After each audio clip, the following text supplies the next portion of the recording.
अब लोगों ने पूछा, महाराज जी आप जोड़े से आहार क्यों लेते? सुनो, इसका भी लॉजिक है।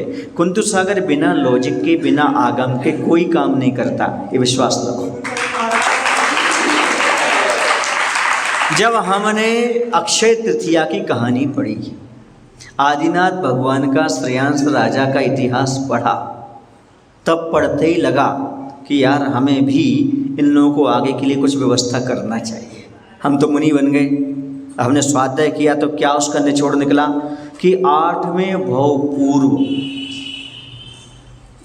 वज्रजंग नाम के राजा थे और उनकी पत्नी थी श्रीमती। उन दोनों ने मुनि महाराज को पड़गान करके आहार दान दिया था।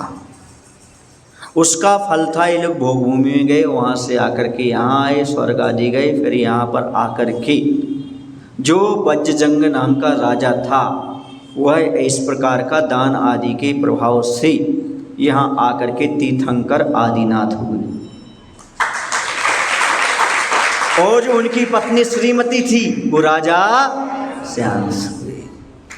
सुन रहे हो ना, ये पति पत्नी का जोड़ा है।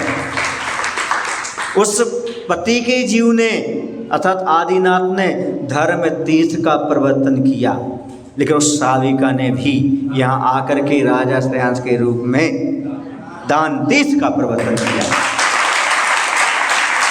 ये है जोड़े से आहार दान लेने देने का प्रभाव। अब समझ में आ रहा है आपको कि नहीं? इससे बोलते बोलते बुलाओ श्रीमान को, बुलाओ, बोलो श्रीमान जी, श्रीमती जी, ताकि अब क्या हुआ, अभी पूरी घटना बता देता हूँ। अब चूंकि कोई पड़गाहन नहीं कर पा रहा था, कोई विधि मालूम नहीं थी, अब इनको स्वप्न आया, किसको, या जाति स्मरण हुआ। पूर्व पर्याय में हम दोनों ने मिलकर के क्या दिया था, वो अब आया काम में कि नहीं आया, जोड़े से आहार दान दिया था। जीवने आदिनाथ और हम बने हैं श्रेयांश।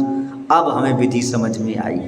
ऐसे यदि आप जोड़े से श्रीमान जी, श्रीमती जी, आप उसे बोलते हुए आहार दोगे, कहीं जा कर के आगे आप ऐसे कोई तीर्थंकर निकलेंगे, आपको स्वप्न में याद आएगा वो कुंतु सागर को आहार दिए थे ना, हमने इनको श्रीमती बोला था, इनको श्रीमान जी बोला था, अब वो बन गए, हम वो बन गए, अब आहार दान संपन्न कराएंगे, हम आहार दान संपन्न कराएंगे।